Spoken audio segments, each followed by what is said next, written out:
आज हमारा टॉपिक है लॉस ऑफ एक्सपोनेंट्स एंड इंडेसिस। कि हमने इस तरह से जो हमारे पास पावर्स लिखी होती हैं ए की 3 डॉट ए की 2, इस तरह से जो पावर मल्टीप्लाई हो रही हैं सब्ट्रैक्ट हो रही होती हैं, उनके ऊपर कैसे उन्हें मल्टीप्लाई कैसे करना है, उन्हें सब्ट्रैक्ट कैसे करना है, उन्हें डिवाइड कैसे करना है, उसकी प्रॉपर्टीज़ हैं, उसके लॉज हैं कि कौन से लॉज फॉलो होते हैं जिनसे हम जो एक्सपोनेंट वाली पावर होती है, एक्सपोनेंट हम ऐसी ऐसी पावर्स को कहते हैं एक्सपोनेंट, इसको एक्सपोनेंट बोलते हैं बेसिकली, कि ऐसी पावर्स को हम कैसे डील करते हैं, तो वो हम इसमें देखेंगे। पहला जो कॉन्सेप्ट है उसका वो कहता है कि अगर ए की पावर m हो और साथ उसके a ही n मल्टीप्लाई हो रहा हो, तो उसको हम लिख सकते हैं a is equals to m plus n। अब इसमें गौर करने वाली चीज़ है कि ये a और ये a सेम है, तब पावर इनकी ऐड हो जाएंगी। ठीक है, ये 2 और ये 2 सेम है, 2 की पावर 3 मल्टीप्लाई हो रही है 2 की पावर 4 से। हमने पहले देखना है कि ये 2 और 2 सेम है, अगर सेम नहीं है तो पावर ऐड नहीं होंगी, अगर तो सेम है तो पावर ऐड हो जाएंगी। बेस को एक ही बार लिख देंगे और ऊपर इसको कहते हैं बेस, इसको कहते हैं बेस, और 3 को कहते हैं एक्सपोनेंट। एक्सपोनेंट ये होती है बेस और उसकी जो पावर होती है उसको बोलते हैं एक्सपोनेंट। बेस सेम है अगर हमारे पास तो पावर्स ऐड हो जाएंगी, बेस सेम है तो पावर्स ऐड हो जाएंगी। बेस को एक बार लिख देंगे, पावर को ऐड कर देंगे 3 + 4, ये बन जाएगा 2 की पावर 7। इसी तरह अगर 3 की पावर 8 दिया हुआ है और 3 की पावर 2 दिया हुआ है, हमने पहले चेक करनी है बेस सेम है, हमारे पास बेस सेम है, पावर ऐड हो जाएंगी 8 + 2 = 10। अगर हमारे पास क्वेश्चन ऐसे होता है कि 2 की पावर 10 डॉट 3 की पावर 5, तो ये हम ऐड नहीं कर सकते, इनको इनकी पावर्स ऐड नहीं कर सकते, इनकी पावर्स हम ऐड नहीं कर सकते। हम इसको ऐसे नहीं लिख सकते कि 10 + 5, ऐसे नहीं कर सकते, ये वैसे का वैसा ही रहेगा, ये इनकी पावर्स ऐड नहीं हो सकती। हमें देखना है कि बेस सेम होनी चाहिए, बेस सेम होगी तब जाके पावर्स ऐड होंगी। अगला है आपके पास कि अगर आपके पास ऐसे दियो बेस के ऊपर पावर दियो am और उसके ऊपर होल के ऊपर पावर दियो n, तो इस केस में क्या होता है, ये जो पावर होती है ये दोनों पावर्स आपस में मल्टीप्लाई हो जाती हैं, m मल्टीप्लाई हो जाता है n के साथ, तो बेस उसी तरह तो हम लिख देंगे m multiplied by n। For example यहाँ पर 4 है, यहाँ पर 4 है और इसकी पावर 2 है और इधर 5 है, तो मैं लिख दूंगा 4 2 मल्टीप्लाइड बाय 5, 2 5 से मल्टीप्लाई हो जाएगा, 2 multiply by 5 is equals to 4, 4 की पावर आ गई 10। इधर अब 7 है हमारे पास, 7 का क्यूब और उसके ऊपर होल की पावर बनी हुई है 2, तो 3 2 से मल्टीप्लाई हो जाएगा 7, 3 मल्टीप्लाइड 2 इज इक्वल टू 6, 7 की पावर 6।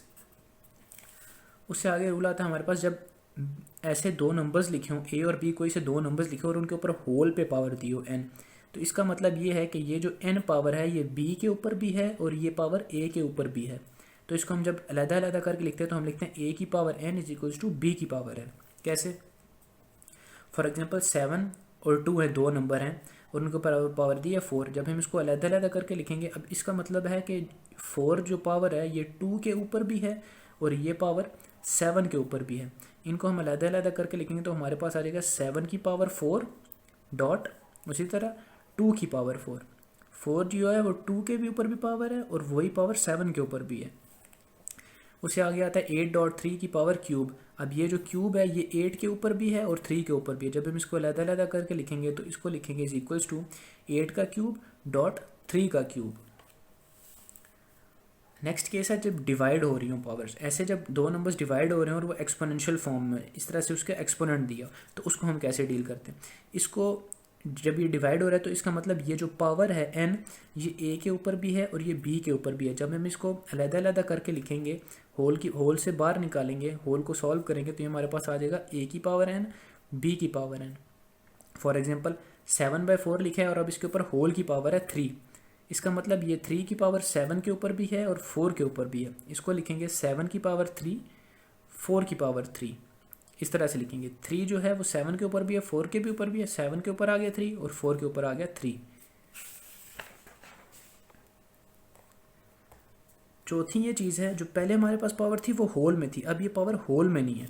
अब इसमें हमारे पास ये है कि a की अगर ऊपर पावर है m और वो डिवाइड हो रहा है a की पावर n से, तो इसमें हमें दोबारा देखना है, इसमें हमें बेस देखनी है, बेस सेम है। पावर्स ऐड या सब्ट्रैक्ट उसी वक्त होंगी अगर बेस सेम है। पावर्स ऐड या सब्ट्रैक्ट उसी वक्त होंगी इफ़ बेस इज सेम, जिसके ऊपर पावर है, अगर वो दो नंबर सेम है तभी उनकी पावर ऐड या सब्ट्रैक्ट होंगे। अभी ए और ए सेम है तो इसकी पावर माइनस हो रही है। जैसा डिवाइड में ये होता है कि जब डिवाइड में ए ऊपर जाएगा, ये ए ऊपर जाएगा तो उसकी पावर हो जाएगी -n, -n पावर हो जाएगी। तो हम इसको ऐसे लिख सकते हैं m -n, m -n। इसमें हमें देखना है पहले बेस सेम है, ठीक है, बेस सेम है तो अब इसकी जो पावर्स हैं हम इसको ऐसे लिख सकते हैं a m -n। इसको एग्जांपल के थ्रू देखते हैं। अभी हमारे पास एग्जांपल है 2 और 2। अभी इसमें बेस सेम है, 2 हमारे पास सेम है, बेस सेम है, 2 हमारे पास सेम है, इसमें 2 हमारे पास इसमें सेम है। तो अब क्या होगा, अब ये होगा कि ये जो 2 है ये ऊपर जाएगा तो इसकी पावर माइनस हो जाएगी। ये भी एक रूल होता है कि जब नीचे वाला नंबर ऊपर जाता है तो उसकी पावर के साथ माइनस आ जाता है। अब ये वाला नंबर 2 जब ऊपर जाएगा तो इसकी पावर के साथ आ जाएगा माइनस, तो इसकी पावर क्या हो जाएगी 4 - 2। वही बात ये रूल वाली कि m -n, जब a की पावर n ऊपर जाएगी तो a माइनस हो जाएगा। मल्टीप्लाई हो रहा है, ये मल्टीप्लाई हो रहा है और क्या हो रहा है -2। बेस सेम है, 2 और 2 सेम है तो पावर हो जाएगी 4 - 2 = 2 की पावर 2। छठा रूल, छठा इसका ये रूल है कि अगर किसी भी नंबर के ऊपर पावर 0 हो तो उसका आंसर हमेशा 1 आता है। When power is 0 answer will always be 1। जब भी पावर 0 होगी तो आंसर हमेशा 1 आएगा। 2 की 0 = 1, 3 की 0 = 1, 7 की 0 = 1। इधर जो मर्जी नंबर हो, पावर अगर 0 है तो आंसर उसका 1 ही आएगा। अगर आपके पास इस तरह से a लिखा है, इसके ऊपर कुछ भी नहीं है, इस a के ऊपर फिलहाल कुछ भी नहीं है, खाली लिखा है, तो इस ये बात अंडरस्टूड सी है कि वहाँ पे 1 मौजूद है, 1 मौजूद है वहाँ पे, वहाँ हम 1 लिखते नहीं हैं। a के ऊपर अगर कुछ नहीं लिखा हुआ तो ये अंडरस्टूड सी बात है कि वहाँ 1 मौजूद है, वहाँ हम 1 लिखते नहीं हैं, लेकिन 1 वहाँ मौजूद होता है। For example when no power is mentioned it is understood that there is 1, वहाँ पर 1 मौजूद है। फॉर एग्जाम्पल a की 4 है .a, तो यहाँ पर 1 मौजूद है लेकिन हम लिखते नहीं हैं इसे। अब बेस सेम है, ये दोनों मल्टीप्लाई हो रहे हैं, दोनों मल्टीप्लाई हो रहे हैं, बेस सेम है तो पावर्स इनकी ऐड हो जाएंगी, पावर्स इनकी ऐड हो जाएंगी। जैसा कि पहले रूल में बताया था कि ये दो नंबर्स हैं, ये आपस में मल्टीप्लाई हो रहे हैं, ये आपस में मल्टीप्लाई हो रहे हैं, तो हम देखेंगे बेस, इनकी बेस सेम है तो इनकी पावर्स ऐड हो जाएंगी। उसी तरह हमने किया है इधर, यहाँ पर इन दोनों नंबर्स की बेस सेम है तो पावर्स ऐड हो गई, ये बन गया a की पावर 5। अब ये क्वेश्चन है हमारे पास, ये क्वेश्चन आप देखें, x की पावर -2, x की पावर -3, y की पावर 7, x की -3, y की 4, ये सारे आपस में मल्टीप्लाई हो रहे हैं। अब क्या करना है, मल्टीप्लाई हो रहे हैं, x और x मल्टीप्लाई हो रहे हैं, बेस देखनी है, इधर भी x है इधर भी x है, x और x की बेस सेम है, इनकी पावर्स ऐड हो जाएंगी। क्या पावर थी इनकी, ये उसी तरह क्वेश्चन लिख दिया, पावर मल्टीप्लाई हो रहे सारे आपस में। अब देखना है इनकी पावर्स क्या थी, -2 -3, पावर्स इनकी मिला दी आपस में, -2 -3 होगी, और y 7 उसी तरह आ गया, -2 और -3 क्या हुआ -5। ये जो x -2 x -3 था ये ऐड होगी इनकी पावर्स हमारे पास, x -2 पहली पावर प्लस कर दी उसमें दूसरी पावर -3, तो ये हमारे पास आ गया -2 और -3, ये बन गया x की पावर -5, -5 आ गया, y की 7 उसी तरह आ गई, और नीचे हमारे पास कौन सी पावर थी, x की 3 y की 4। अब देखें ये दो पावर्स भी आपस में मल्टीप्लाई, लेकिन इनकी बेस सेम नहीं है, यहाँ पर x है और यहाँ पर y है, इसलिए इन दो पावर्स को हम ऐड नहीं करेंगे। क्या करेंगे, x की -3 y की 4, यहाँ तक क्लियर होगी बात।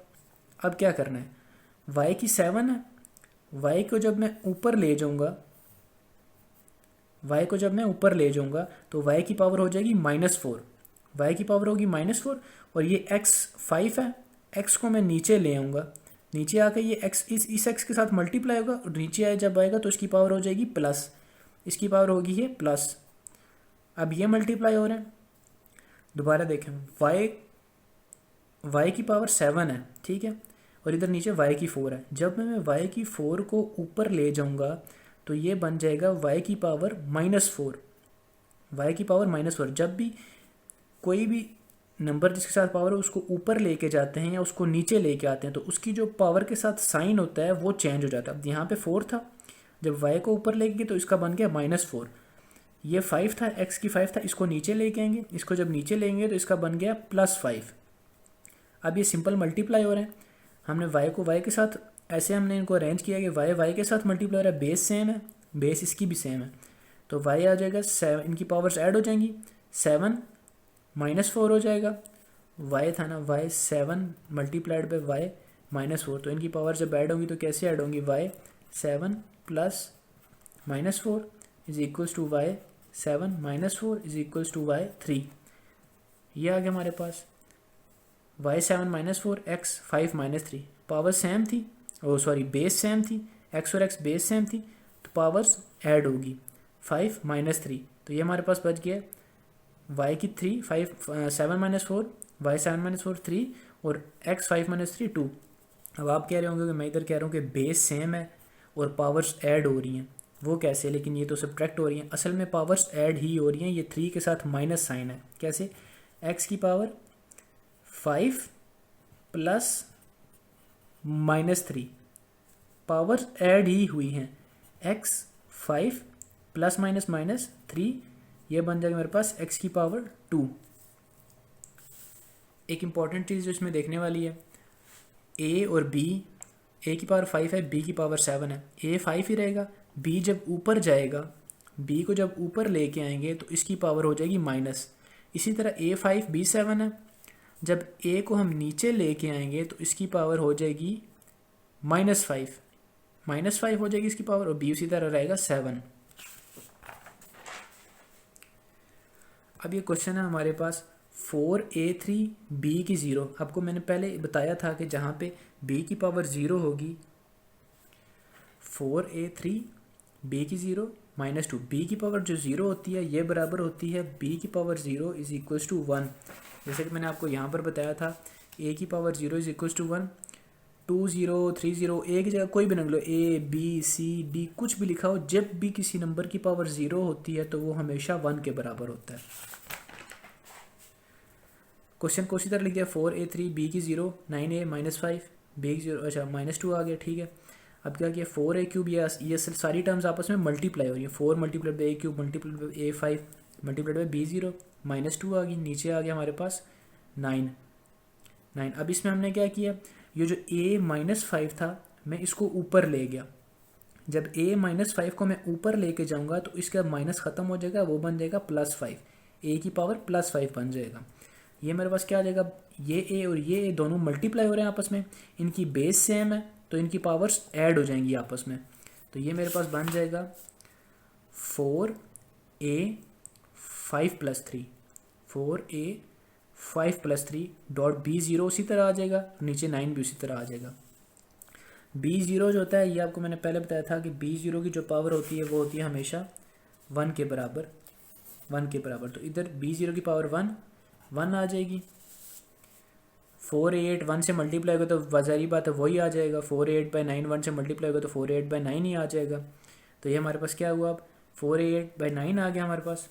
अब क्या किया, अब देखें यहाँ पर पावर माइनस है, तो मैंने क्या कहा था कि जब भी कोई नंबर नीचे से ऊपर लेके जाते हैं, या जो फ्रैक्शन है ना, जब भी हम इसको ऊपर से नीचे, नीचे से ऊपर लेके जाते हैं तो जो पावर का साइन है वो चेंज हो जाता है।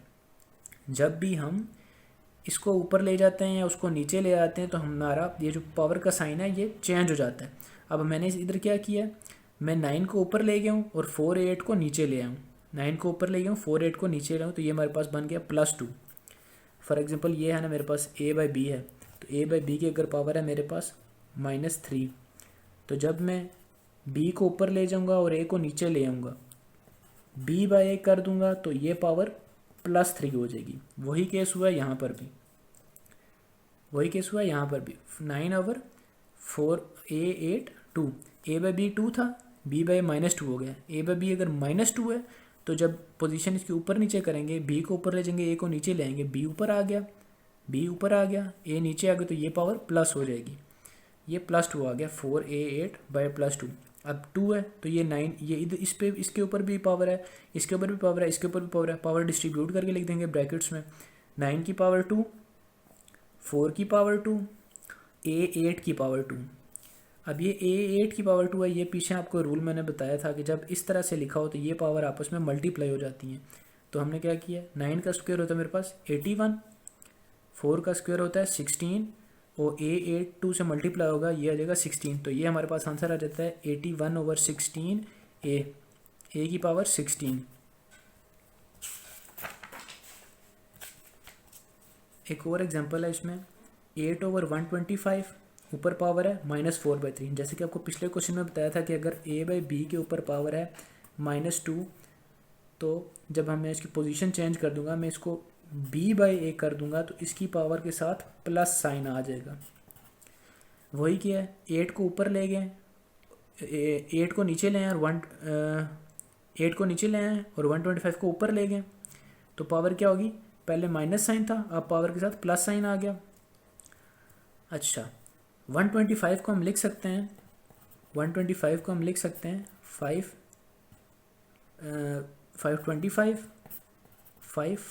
5 और 5 1 2 3, इसको हम लिख सकते हैं 5 का क्यूब। 5 का 125 को लिख सकते हैं 5 का क्यूब, और 8 को हम लिख सकते हैं 2 का क्यूब। 8 को लिख सकते हैं 2 का क्यूब और 125 को 5 का क्यूब।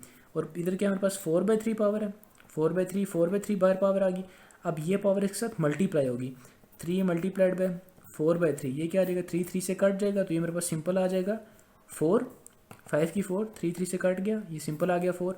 और ये वाला 3 जब इससे मल्टीप्लाई, 3 मल्टीप्लाइड बाय 4/3, ये 3 इस 3 से कट गया, तो ये आ गई पावर 2 की 4। तो 5 का 4 है 625, 2 की पावर 4 आ गई मेरे पास 625/16।